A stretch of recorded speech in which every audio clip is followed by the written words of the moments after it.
Tapos eto, pinakamatindi, Paps. Samahan mo ng maraming dasal. Pinaka-importante sa lahat yon. Nakikita nyo naman yung itsura ko, mga papi, di ba? Hindi ako mukhang relihiyosong tao, which is hindi naman talaga. Pero God-fearing ako na tao, tsaka naniniwala ako na merong isang creator sa taas na lagi lang tayong minomonitor, binabantayan at ginagay. Kita nyo na, kita nyo ba to?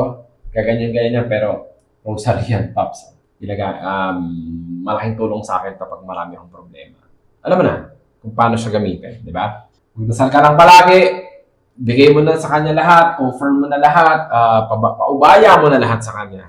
So, gawin mo na yung mga dapat mong gawin. Magiging maayos ang buhay mo, Pops. Maniwala ka sa akin. Yung rock bottom na yan, hanggang dyan lang yan. Kasi wala ka ng ibang pupuntahan. Nasasagad ka na. So, wala sa ilalim ka na. Ang next yan is paakyat naman. Gawan mo ng paraan yung mga problema mo. Kasi walang magsisave sa mga katulad natin, kundi tayo din mga tatay or mga sarili natin.